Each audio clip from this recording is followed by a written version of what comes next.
자, 오늘의 시사평론, 대한민국의 시사 레이더 리엘 파트너스의 이승기 변호사 연결되어 있습니다.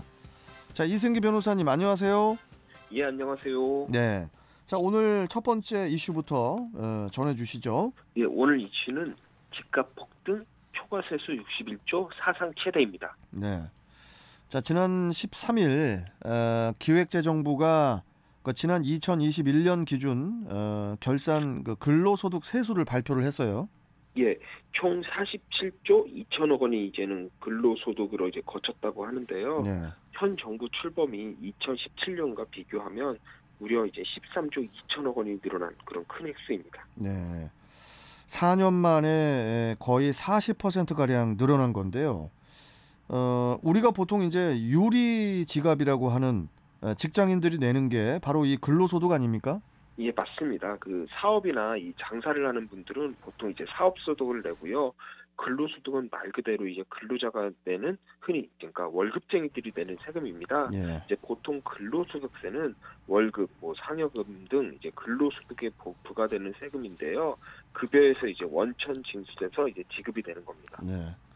자, 그런데 근로소득자 평균 소득 증가율은 2017년 3,519만 원에서 지난해 3,828만 원으로 8.8% 정도 증가를 했는데 같은 기간 근로소득세는 40% 정도 증가를 했거든요. 그러니까 이제 사실상 증세가 이루어졌다고도 볼 수가 있는데 이유가 뭘까요? 예, 뭐 징세라고도 볼 수 있고요. 일단 정부는 근로소득 세수 급증 요인으로 이 근로자 수 이 증가를 꼽고 있습니다. 경제 회복으로 이 취업자가 늘면서 이 근로소득세를 납부하는 사람도 늘었다 이건데요. 예. 하지만 전문가들은 좀 다르게 보고 있습니다. 기본적으로 현행 근로소득세 가표 구간이 임금 및 물가 상승률을 제대로 반영하지 못한 데 따른 현상이라는 건데요. 이 부분을 좀 설명을 들으면 이 근로소득세 과세는 이 누진세가 기본입니다. 예. 그러니까 소득이 늘어날수록 세 부담이 커지는 구조인 거죠. 예. 그런데 우리나라의 이제 저소득층 대상 소득세 가표 구간이 2008년에 1,200만 원, 그리고 4,600만 원, 8,800만 원 이렇게 구간으로 설정된 이후 올해로 15년째 같은 기준을 유지하고 있습니다. 그러니까 예를 들면 1,200만 원 이하면 8% 세율, 4,600만 원이 넘으면 17%, 그리고 8,800만 원이 넘으면 35% 세율이 적용되는데 뭐 여기다가 물론 1억 5천만 원을 초과하면은 38%로 이제는 좀 고소득자한테는 더 많이 부과하고요. 그러니까 이렇게 누진적으로 근로소득세를 이제 납부하고 있는데요. 그런데 문제는 과세 기준은 15년째 동일한데 그 사이 근로자들의 급여는 늘었다는 겁니다. 방금 말씀 주신 대로 2017년에 3,519만 원에서 2021년에는 3,828만 원으로 8.8% 늘었고 여기에 또 소비자 물가지수는 또 5.5% 정도 상승을 했는데요. 예를 들어 한 근로자가 기존에는 4,600만 원 이하를 받았다면 17% 세금을 냈는데 그 사이 급여가 올라 이제 4,600만 원이 넘으면은 이제는 그러니까 그 더 많은 이제 17% 이상을 17%를 내는 거죠. 원래는 8%를 냈다가 그렇게 내는 거죠. 그러니까 15년 전이면 이제 4,600만 원이면 고액 연봉제였지만 지금은 그 정도가 아닌 거죠. 하다못해 그때 뭐 2010년 지하철 한 구간 기본 요금이 900원이었는데 지금은 1,250원이거든요. 약 40% 올랐습니다. 뭐 외식비나 뭐 생필품 그리고 주택 비용은 더 크게 올랐고요. 그런데 이 임금 상승률이랑 또 이런 물가 상승률은 전혀 고려하지 않은 채 과세 기준은 계속 그대로니까 그러니 이제 근로소득 세수가 자연스럽게 크게 늘어나는 겁니다. 월급은 물가 변동에 따라서 오르는데 조금씩 오르는데 그런데 이제 과세 표준은 그대로니까 가만히 있어도 이제 월급이 늘어나 있으니까 세금이 늘어난다 이런 말씀이시잖아요. 예. 이 과세 기준을 조금 현실화할 필요가 있어 보이네요, 좀. 예. 정부 입장에서야 가만히 있어도 세금이 늘어나니까 이제 적극적으로 개정에 나서지 않고 있는데요.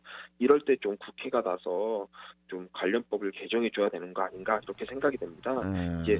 뭐 직장인들의 유리지갑에 들어오는 건 조금씩 느는데 물가는 크게 오르니까 그렇죠. 지출은 훨씬 많아졌거든요. 예. 여기에 세금도 이전 기준으로 과거의 기준으로 높게 매기는 건 좀 시대착오적인 측면도 있다라는 거죠. 어. 자, 그리고 양도소득세, 또 종합부동산세, 또 증권거래세와 같은 그 자산 관련 그 국세 수입도 그 지난해에 크게 또 늘었다고 하더라고요. 예, 국민들의 이 자산에 매기는 세금을 우리가 자산세수라고 부릅니다. 네. 그런데 지난해 자산세수가 68조 1천억 원을 기록했습니다. 그러니까 현 정부 출범이 2017년에는 총 28조 1천억 원이 거쳤는데 4년간 무려 2.2배가 이제 급증을 한 겁니다. 뭐 역시 뭐 부동산 가격 급등이 원인이겠죠? 예, 그렇습니다. 2017년과 지난해에 각 자산세 수를 좀 비교해 보면요. 먼저 종부세가 1조 7천억 원에서 6조 1천억 원으로 3.6배 올랐고요. 양도소득세는 15조 1천억 원에서 36조 7천억 원으로 2.4배. 그리고 상속증여세가 6조 8천억 원에서 15조 원으로 2.2배 이렇게 올랐습니다. 네. 그러니까 종부세나 양도소득세, 상속증여세 모두 이 부동산 가격이 높을수록 세금을 많이 내는 이런 누진적인 구조인데요. 네. 최근 몇 년 사이에 이 부동산 가격이 급등하면서 세금 역시 이제 누진적으로 늘어났다라고 볼 수 있습니다. 특히 전체 68조의 자산세수 중에서 가장 큰 부분을 차지하는 게 바로 이 37조의 양도소득세인데요. 네. 이건 정부가 20차례에 걸쳐 이제는 부동산 정책을 내놨음에도 계속 집값이 이제 급등을 하니까 이제 시장에서는 앞으로도 계속 부동산은 오를 거다라는 이제 시그널을 받게 된 겁니다. 네. 그렇게 되니 일반 국민들 입장에서는 야 지금이 아니면 나중에는 내 집 마련이 더 어렵겠다라는 생각에 이제 추격 매수를 하면서 소위 부동산 손바뀜이 늘어나면서 이제 양도소득세가 좀 더 많이 이제 거쳤다고 보이고요. 그리고 다주택자와 이제 단기 거래자를 이제 투기 가능성이 있는 사람들로 보고 이제 보유세와 이제 거래세를 중과세하면서 이 다주택자들이 매도 대신에 상속 증여를 택하면서 관련 세수도 좀 크게 늘어난 걸로 이렇게 분석이 됩니다. 자, 그리고 그 자산 세수 중에 증권 거래세도 크게 늘었다고 하던데 이유가 뭔가요? 예, 2017년 기준 이제 증권 거래세가 4조 한 5천억 원 수준이었는데요. 지난해에는 10조 3천억 원으로 4년간 2.3배 급증했습니다. 그러니까 동학개미, 뭐 서학개미, 뭐 이걸로 대표되는 이제 주식 열풍도 한몫을 했지만 이 근본적으로 보면 이것도 좀 부동산과 좀 관련이 되는 게 이 부동산 가격이 좀 폭등을 하면서 집을 구매하지 못한 자금들이 주식시장에 대거 유입되면서 좀 주식 거래가 늘고 또 관련 세금도 증가했다라고도 볼 수 있는 겁니다. 결국 그 부동산과 같은 그 자산 부분을 통해서 정부가 이제 증세 효과를 봤다고도 볼 수 있겠네요. 예, 문제는 부동산이 맞습니다. 부동산 가격이 폭등하면 뭐 국민들이 힘들지만 또 정부는 세금을 더 많이 걷는 이제 모순적인 상황이 벌어지는 건데요. 다행히 최근에 이제 부동산 가격이 안정화 국면에 들어갔다라고 하지만 이건 좀 더 이제 지켜볼 일이고요. 사실 부동산 가격이 갑자기 떨어진다고 해서 그동안 거둔 이 세금을 또 다 돌려주는 게 아니거든요. 그렇죠. 그러니까 뭐든지 그렇지만은 뭐 부동산 가격도 천천히 오르는 게 아닌 이 최근 몇 년처럼 이렇게 급등하면 관련 세금, 특히 보유세를 늘리더라도 좀 양도소득세는 낮춰서라도 거래를 좀 활성화해서 가격 안정에 나섰어야 하는데 반대로 이제 대출이나 이런 금융에 제한을 두면서 부동산 가격 폭등에 좀 기름을 부은 게 아닌가 하는 좀 아쉬움이 있습니다.